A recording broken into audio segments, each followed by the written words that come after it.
अस्सलाम वालेकुम, मैं हूं साजिद हसन। आप मेरा यूट्यूब चैनल देख रहे हैं। सबसे पहले आप सब लोगों को नया साल बहुत बहुत मुबारक हो और दुआ यही है कि पाकिस्तानी टीम जो है और उसके लिए जो है वो ये नया साल जो है वो बहुत अच्छा साबित हो, आप लोगों के लिए भी अच्छा साबित हो और तमाम तर खुशियां जो हैं वो आप लोगों को मिल सकें। खुश रहें, आबाद रहें।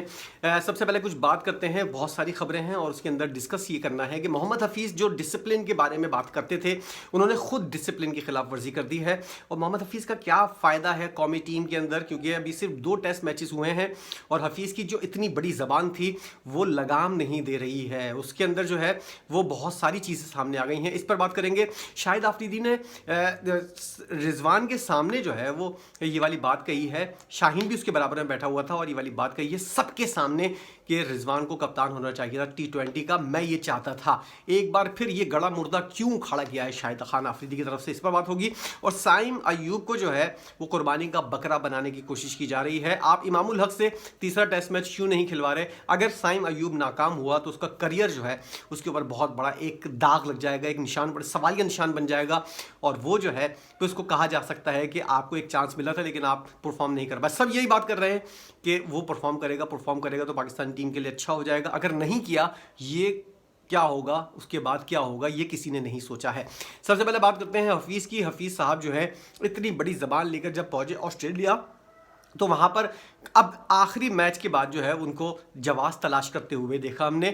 सबसे पहले वो ऑस्ट्रेलिया गए टीम डायरेक्टर के तौर पर और एज अ बैटिंग कोच तकरीबन 20-25 लाख रुपए डायरेक्टर की और 15-20 लाख रुपए जो है वो बैटिंग कोच की तनख्वाह मिलाकर 40-50 लाख रुपए का जो इनका बजट है, उसके ऊपर जो है मोहम्मद हफीज़ साहब जो है वहाँ जाते ही उन्होंने जॉगर पहने, नेकर चढ़ाया और अपने आप को जो है वो बालों को खिसाब करके बहुत ज़्यादा लड़का बनकर जो है वो ऑस्ट्रेलियन मीडिया के सामने पेश हुए।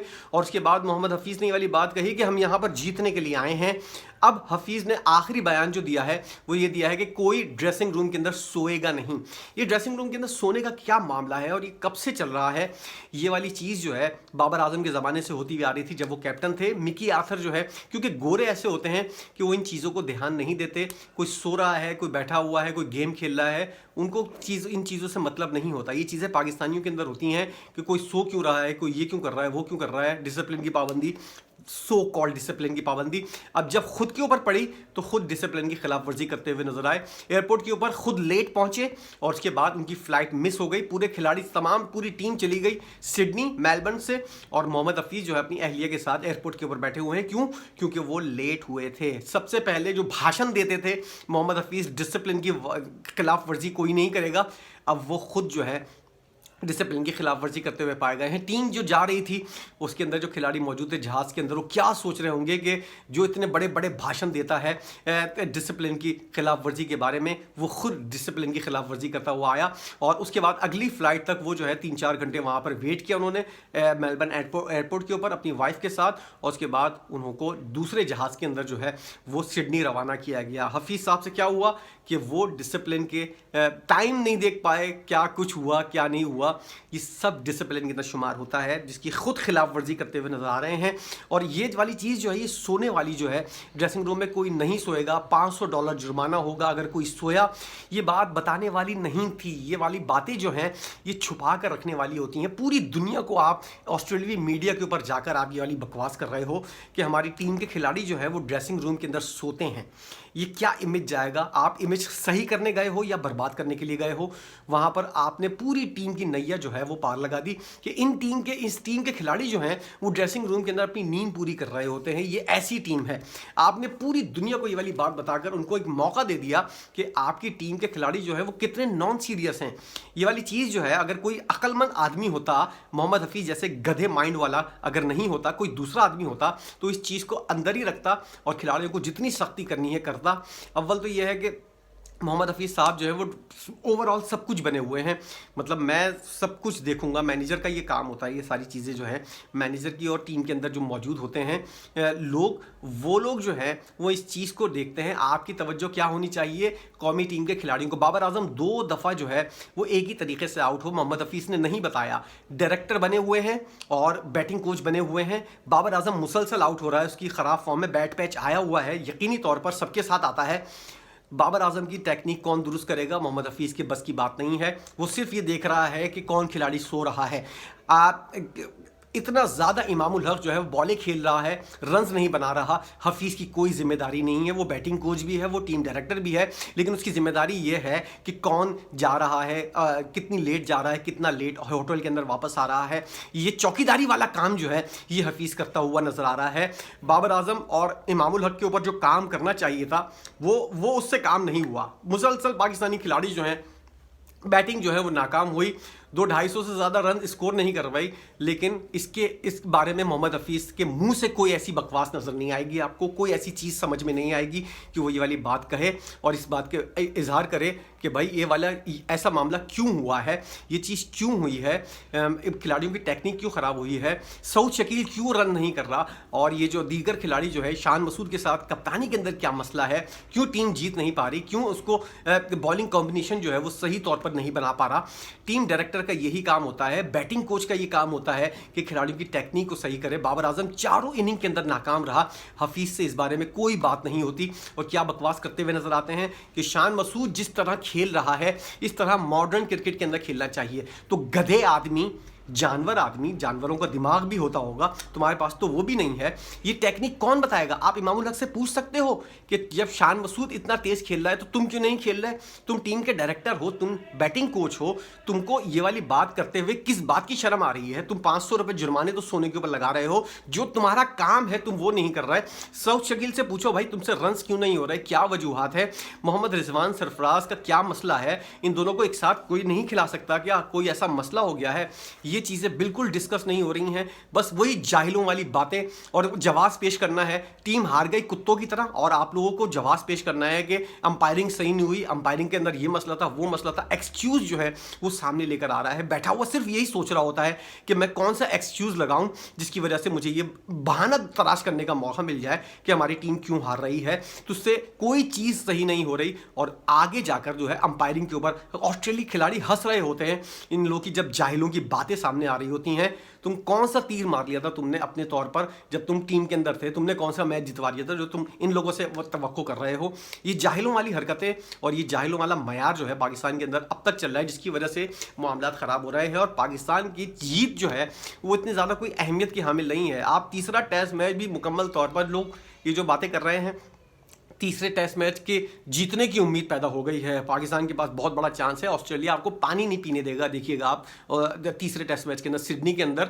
और इसी तरह इंडिया भी हारा है, कोई ऐसी बड़ी बात नहीं है, आप कोई तीर मारने के लिए नहीं गए थे। ये जो हाइप क्रिएट की थी शान मसूद ने, मोहम्मद हफीज़ ने, जिसकी वजह से फैंस उस लाइन में लग गए थे कि हाँ हम जीतने के लिए आए हैं, जीतने के लिए आए हैं। आप लोगों को अपनी औकात पता होनी चाहिए, सही सही बिल्कुल झूठ बोले बगैर सही सही बातें बताया करो कि हमारी टीम के अंदर इतनी जान नहीं है कि हम लोग जो हैं वो यहाँ पर सीरीज जीत सकें। लेकिन इतनी बड़ी हाइप क्रिएट करना मीडिया के अंदर आकर और उसके बाद इतनी जाहिलों वाली हार जो है, गलत फैसले, कैच ड्रॉप होना। अगर अब्दुल्ला शफीक उस जगह के ऊपर 4-5 कैच ड्रॉप कर चुका है तो कौन सा गधा कप्तान है, कौन सा गधा डायरेक्टर है जो टीम का, जो उस जाहिल लोगों की एक फौज वहां जमा हुई हुई है कि अब्दुल्ला शफीक को वहां से हटा दो भाई। अगर उसने इतने सारे मैच, पूरे मैच का नतीजा बदल गया, लेकिन हफीज़ ने और शान मसूद ने उसको उस जगह से नहीं हटाया, उसको स्लिप से हटा दो अगर उसके पास कैच नहीं आ रहे हैं। तुम यही चीज़ें तो है जिसकी वजह से पाकिस्तान का मामला जो है वो ख़राब होता हुआ नजर आ रहा है। वहाँ से उसको हटा के किसी और बंदे को खड़ा कर दो, वो कैच ले लेगा। हर टीम के अंदर ऐसे खिलाड़ी होते हैं जो स्लिप की पोजीशन के ऊपर खड़े होने की अहलियत रखते हैं, लेकिन अजीब तरीके से मसला अब शाहिन शाह अफरीदी से इतने ज़्यादा ओवर करवा लिए, 99 ओवर करवा चुका है वो 2 टेस्ट मैच के अंदर। किसी खिलाड़ी ने नहीं करवाए, ना ऑस्ट्रेलिया के खिलाड़ियों ने करवाए, ना पाकिस्तान का कोई खिलाड़ी। शाहिन शाह अफरीदी वैसे ही आधा टूटा फूटा चल रहा है, लेकिन आप उसके ऊपर इतना बोझ डाल रहे हो। ये टीम डायरेक्टर के बारे में कोई नहीं आएगा, टीम डायरेक्टर से पूछ लो कौन सा खिलाड़ी लेट आया था, वो पूरी लिस्ट निकाल के बता देगा, कौन कौन सो रहा था उसको सब पता होगा। लेकिन ये चीज़ें जो अहम चीज़ें हैं ये इस गधे को नहीं पता होंगी। और 40-50 लाख रुपए तनख्वाह जो ले रहा है वो सिर्फ डकार मारने की ले रहा है, सिर्फ चेक करने की, चौकीदारी की तनख्वाह ले रहा है। तेरा काम क्या है भाई? तुझे सही करने के लिए जो भेजा है तूने वो काम तो तुझसे हो नहीं रहा। $500 जो है वो तू जुर्माना आयद कर रहा है। जाहिलों से भरा हुआ टीम का मयार है, कोई फिटनेस का मामला नहीं, कोई फिटनेस टेस्ट नहीं हुआ है। सबके पेट निकले हुए हैं, गर्दन इतनी मोटी मोटी हुई हुई हैं और जाएंगे ऑस्ट्रेलिया को हराने, जिनके खिलाड़ियों की फिटनेस देखकर इनके सामने लगता है कि जैसे पता नहीं कौन सी, अभी मेरे मुंह से कोई अल्फाज ऐसा उल्टा सीधा ना निकला है, भाड़ में डालें इन बातों को।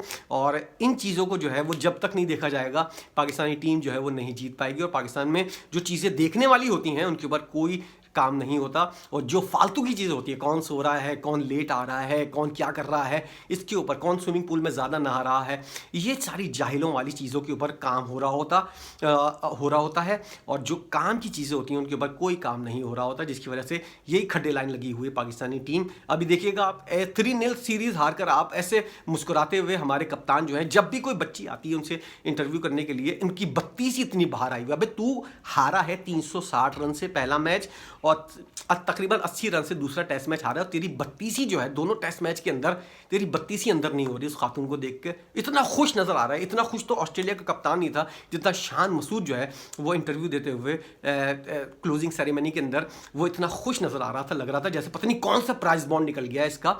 इतनी सी शर्म नहीं होती, पता नहीं कौन से चिकने घड़े ऐसे ढीठ के बच्चे होते हैं जो टीम के अंदर आकर जो है सारी इज्जत गैरत सब मर जाती है इन लोगों की, किसी किस्म का कोई ख्याल नहीं होता, और सिर्फ पैसे बटोरने हैं, डॉलर कमाने हैं, और हमारा सेंट्रल कॉन्ट्रैक्ट में किसी तरह नंबर ऊपर हो जाए, किसी तरह पैसे ज़्यादा हो जाए, कुछ ये हो जाए, टीम गई भाड़ में। तुम लोगों को रिजल्ट से कोई मतलब नहीं है, फील्डिंग ख़राब हो रही है, कप्तानी तुमसे हो नहीं रही, और तुम जो हो इतनी बड़ी बत्तीसी निकाल कर इंटरव्यू दे रहे होते हो। इतना हंस नहीं रहा था वो कप्तान ऑस्ट्रेलिया का जितना तुम हंस रहे थे। ये वाली बात ज़रा सोचने वाली है। और दूसरी बात ये है कि मैं भूल गया अब और कौन कौन से टॉपिक थे।